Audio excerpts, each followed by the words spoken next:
archipelago in Southeast Asia. Each island in the Philippines offers rich heritage,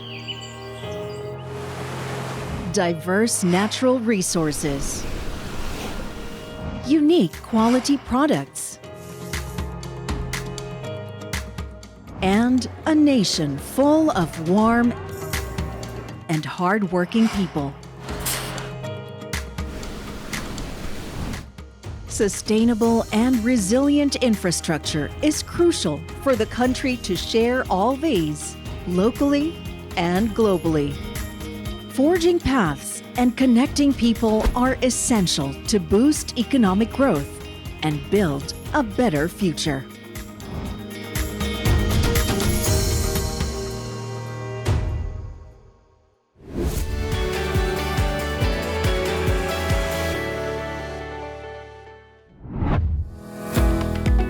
Metro Manila, also known as the National Capital Region, has a population of almost 13.5 million. Being the center of economic activities, 11 million people commute in this part of the country on a daily basis. This is one reason why anticipation is high for the start of operations of the Metro Rail Transit or MRT-7. The 22-kilometer rail line project of SMC Infrastructure will stretch from North Avenue in Quezon City up to San Jose del Monte in Bulacan. With 14 stations, it is expected to accommodate up to 650,000 passengers daily, providing them with a more comfortable and faster travel experience. The MRT-7 kicks off at North Avenue in Quezon City and includes stops at Quezon Memorial Circle, University Avenue, Tandang Sora, Don Antonio, Batasan, Mangahan, Doña Carmen, Regalado, Mindanao Avenue, Quirino Avenue, Sacred Heart, and Tala, before ending in Tungkong Manga in Bulacan. For commuters, travel time across Metro Manila is not their only concern. They also have to consider the difficulty of getting a ride going to and from their destination. Depende po sa call ng trabaho namin. Kunyari, 5 a.m. dapat nasa location na. So nag-a-adjust po ako ng mga 2 to 3 hours na travel time para makapasok po sa trabaho. Ang sinasakyan ko po madalas is public utility bus. Tapos po, pag talagang kailangan ko na magmadali, nag-jeep na rin ako para makaluwas na ng mas maaga. Ang classes ko po is kapag 7:30, kailangan kikising ka po ng 4. Kasi kailangan po nasa highway ka na ng 5. Pag di ka po nakasakay ng 5, magkakaroon na po ng traffic. As a commuter po, pag papasok po ako ng school, from bahay po namin mag-abang ako ng tricycle, tapos bababa po ako nun sa highway na po. From there po, sakay ako ng e-jeep pa Cubao. Tapos from Cubao po, terminal, mag-LRT po ako pa Puresa. Pagkababa po ng Puresa, mag-tricycle. So, mga 4 na sakay po. Umalis ako dito, depende sa call time. Mga 5 a.m. or 3, mas maaga. Iniisip ko po kasi, una, ayoko malate. Tapos yung dadaanan natin, sobrang traffic. Kapag po kasi hindi ka po nakaaga ng sakay, yung mga susunod po na e-jeep na pa-Cubao, wala po kasing bus, puro e-jeep lang. Siksika na po, tayuan. Sobrang nakaka-apekto. Kasi nga dapat, di ba, pagdating mo sa trabaho, ang iniisip mo na lang is trabaho mo eh. Pero dumadagdag pa tong mga like traffic, yung mga sirang kalsada. Malaking tulong yung MRT-7. Dahil yung limited time mo ng pagpasok na 2 to 3 hours, pag may MRT-7 na, siyempre, mababawasan na siguro yung gaano ka-exit. At the same time, makakapag-prepare ka pa para sa ibang bagay. Dahil hindi naman nauubos dun yung oras mo sa pagbiyahe. Dahil may MRT-7 na, iiksi na ko yung travel time ng mga tao. Isa po siyang added convenience na hindi lang po importante but crucial po sa lahat ng lumuluwas-luwas or kahit po sa mga malapit-lapit lang na kailangan po ng transportation. Ako po sobrang excited na malapit nang patapos yung MRT-7 natin para po makatulong na sa ating mga commuter, lalo po dito sa amin, sa San Jose. Tsaka syempre doon sa mga karatig bayan natin dito sa probinsya, malaking tulong po na magagawa na yung MRT-7.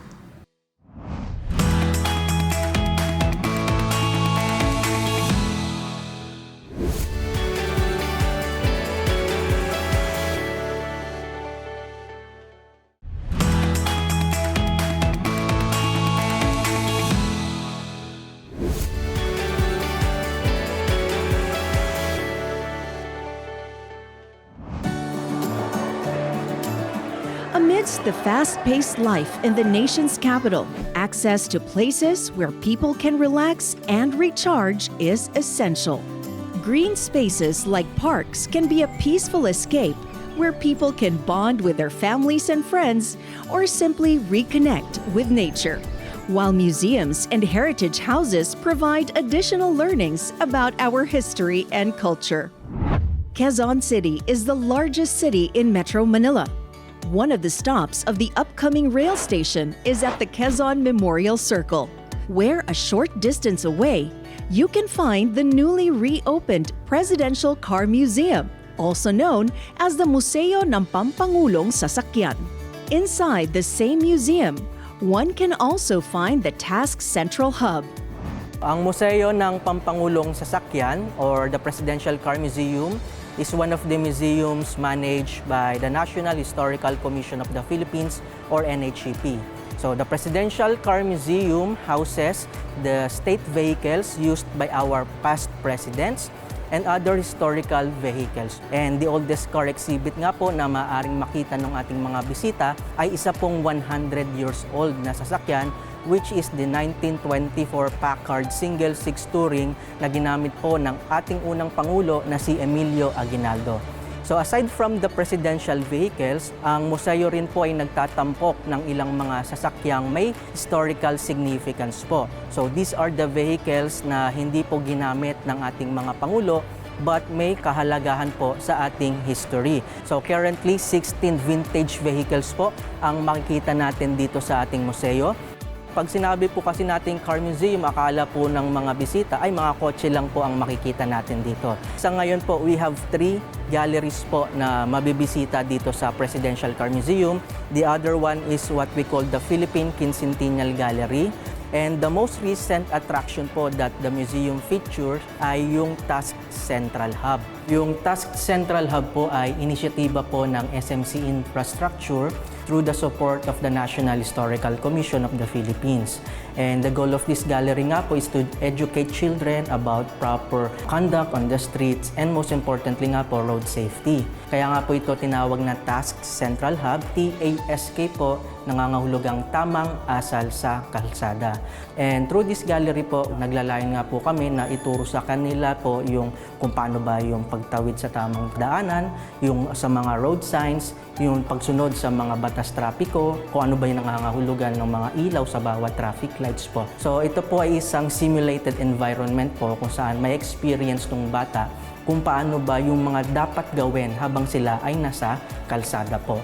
So this is an interactive gallery. So hindi lamang po siya simpleng gallery po sapagkat nais po namin ituro sa kanila yung mga to in a fun and interactive way po. Actually, sa mga establishment just like this museum po, napakahalaga ng accessibility. And we are lucky dahil situated kami sa isang park na dagsain ng mga tao. And at the same time, sa future nga po ay magiging sentro na rin ng transportation dahil nga po sa ibubuksan na MRT-7 Quezon Memorial Circle Station. Sa pamamagitan po ng MRT-7, inaasahan po namin na mas darami pa yung mga bisitang tutungo dito po sa ating museo sapagkat mas madali na lamang siyang mabisita. From the Quezon Memorial Circle Station of the MRT-7, another museum can be visited within minutes. Just opened in February of 2025, the Tandang Sora Women's Museum is the first museum of its kind dedicated to women.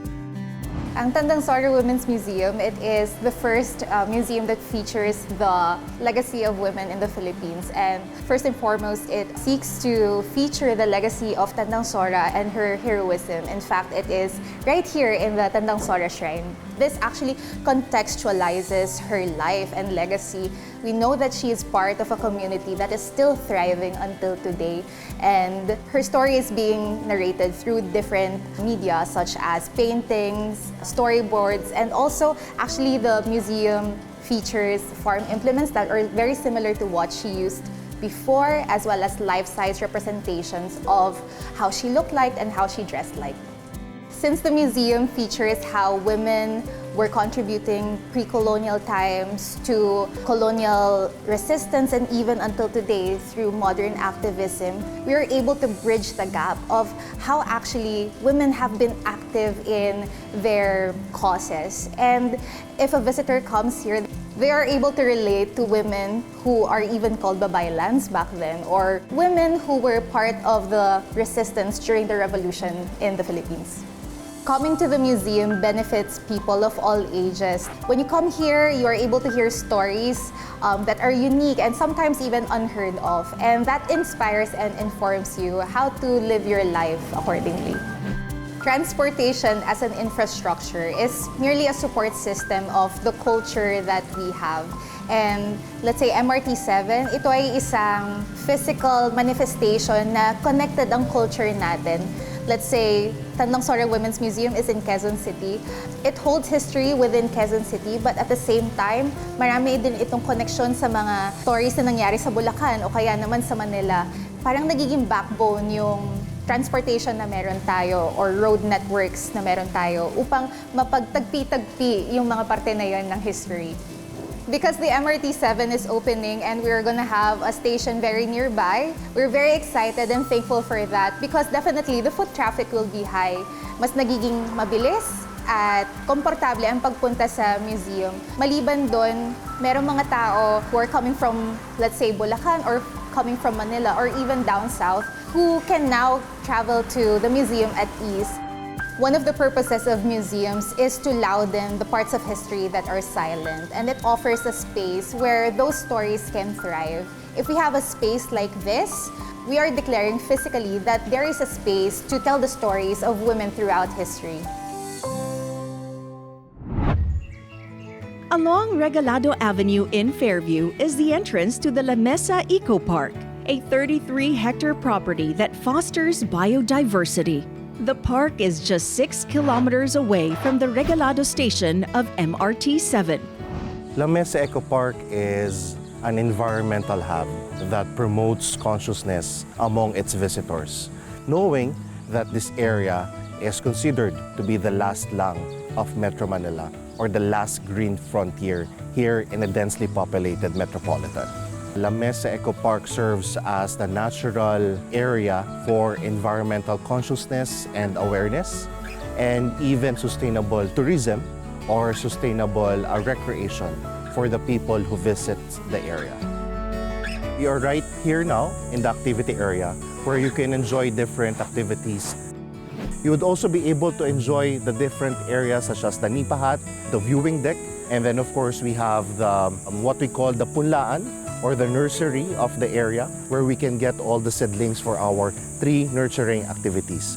This also provides us the food park and then the team building area specifically for organizations, companies, corporations who would like to have their engagement activities. We also have to be able to have the picnic areas where most of the families are staying. When planned properly, definitely infrastructures can provide the ease of transportation. More than 50% of our visitors are coming from outside Quezon City. So it definitely provides an ease of mobility and an increased foot traffic. Knowing La Mesa Eco Park is at the center of Barangay Lagro, Quezon City, where the infrastructure of MRT-7 will be developed, definitely it can help provide our visitors an ease of mobility, definitely in terms of their opportunity to visit and enjoy La Mesa Eco Park for recreational activities, for learning sessions on the environment, and more time for their family and friends to be able to visit our area.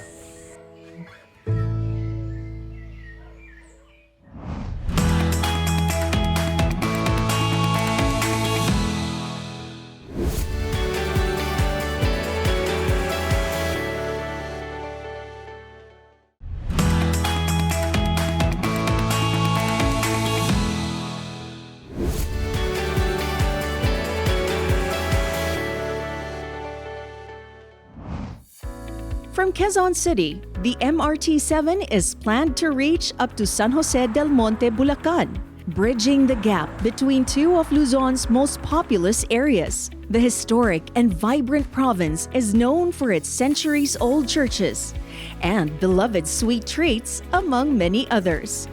Beyond Bulacan's flavorful offerings and historical landmarks, the province is also shaping the future through strategic infrastructure projects. The Bulacan Bulk Water Supply Project of San Miguel Corporation is a vital initiative as it ensures Bulaqueños of reliable access to clean and safe water. Water is essential to us. It's a basic need that affects our daily life. If we will continue to ignore to protect the environment, there will be limited or no access to safe and potable water. It is important for communities to have stable and clean water supply to ensure good public health and improves overall quality of life. We know that Bulacan is growing fast, both in population and industries. Some areas in Bulacan still struggle with irregular supply, low pressure, or lack of access to piped water. The Bulacan Bulk Water Supply Project, or BBWSP, was successfully bidded out by MWSS in the year 2015 and awarded the project to the consortium of San Miguel Holdings Corporation and K-Water, which is now called the Luzon Clean Water Development Corporation, popularly known as the Bulacan Bulk Water. Bulacan Bulk Water developed a water supply system consists of a 388 MLD capacity water treatment plant and around 67 kilometers of pipeline to supply bulk, safe and potable water to the water districts of the cities and municipalities of the province. We are currently in the process of securing MWS's approval of our updated business plan, wherein included in our Stage 3 project that will cover Norsagaray, Pandi, Hagonoy, Baliwag, Pulilan, San Rafael, San Ildefonso, San Miguel, Bustos, Angat, and Doña Remedios, Trinidad. Bulacan Bulk Water's water treatment plant is being operated and managed by qualified and experienced technical team that monitors every step of the treatment process. We have a laboratory manned by registered chemists, microbiologists, and certified samplers that monitors water quality 24/7 at the different stages of the treatment process and at the interconnection points with the water districts. This is to ensure that the quality of water being served to our consumers pass the Philippine national standards for drinking water. So on this receiving well, after nating ma-receive yung raw water na nagagaling sa Angat River, sa Angat Dam, we have the disinfection process and the coagulation process, tapos yung injection of chemicals and the slow rapid mixing. Third process po natin is the flocculation. Doon po may tinatawag tayong slow mixing, kung saan yung mga PAC na na-apply, small particles na tinatawag natin flux, sila yung nag-i-stick together. So, bibigat siya and then mapupunta siya sa sedimentation process natin. And then, dun sa sedimentation, lahat ng mabibigat na sludge, technically, babagsak siya and then, collect natin siya kasi hindi natin siya kailangan para sa process ng treated water natin. After ma-collect siya, so meron na tayong clarified water, yun yung tinatawag natin sa sedimentation process. Then after ng sedimentation process naman po, mapupunta yung clarified water sa filtration process. And then mapupunta siya sa TWR. And then after nun, pag pumasa na siya sa ating laboratory, pwede na natin siyang i-distribute. Ipapump na po natin siya patungo po sa ating mga consumer.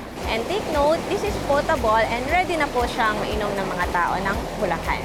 Now, many communities enjoy more stable and higher quality water service. This has improved health outcomes and reduced residents' reliance on groundwater and other unsafe water sources.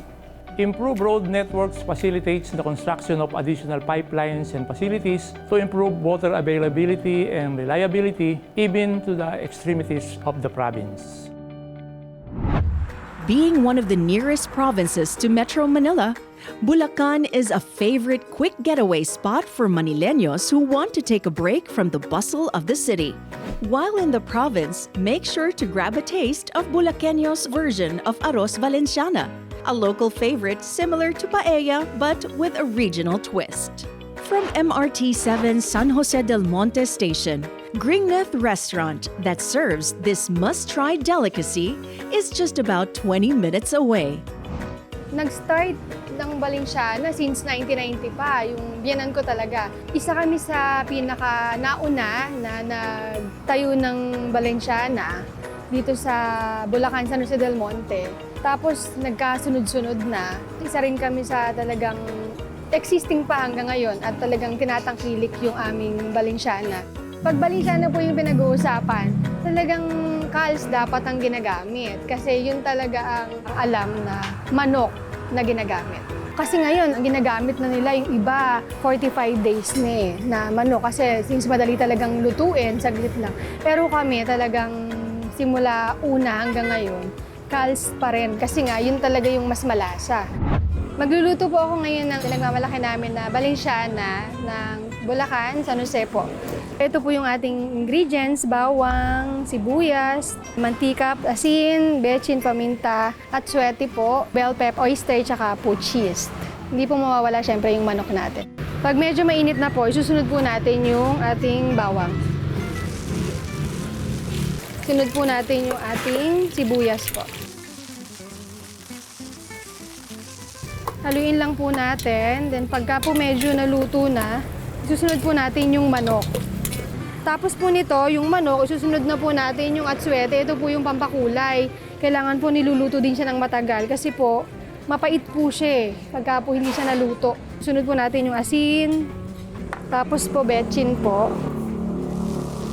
Sunod po natin paminta. Sunod na po natin yung ating bell pepper po. Tsaka po ang ating oyster. Tapos po naglalagay din po kami ng keso para po mas masarap. Lulutuin po natin ito ng 2 oras. Ihanda po muna natin yung ating rice o yung java rice po namin na kapartner po dun sa Balenciana natin. Sautein lang po natin yung bawang. Lagyan na po natin yung rice natin. Then ilalagay na po natin yung ating sauce ng Balenciana.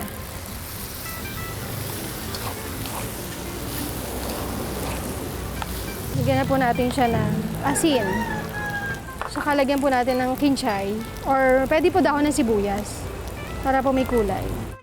Ito na po yung arroz Balenciana namin, Balenciana ng Bulacan.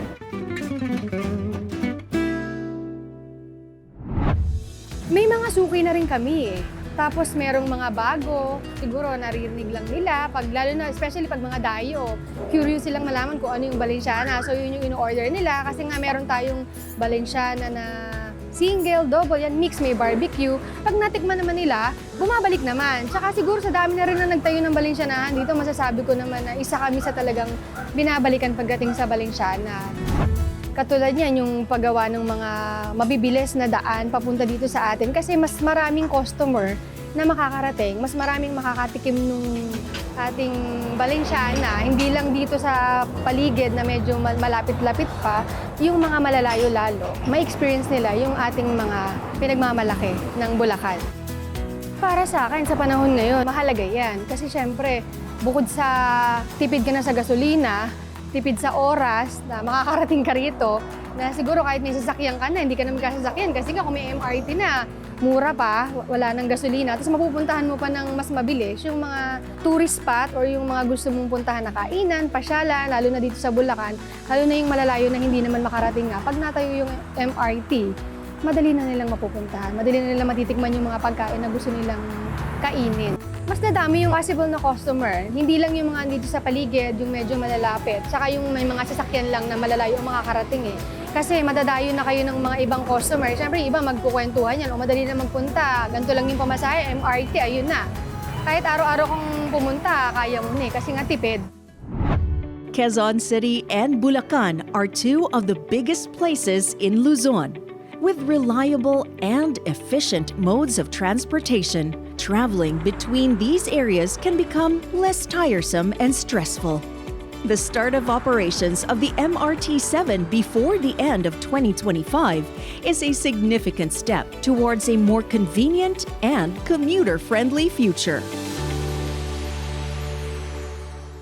For a country divided by more than 7,000 islands, forging paths via access through efficient gateways, extensive toll road networks, and comprehensive expressways are key in nation building.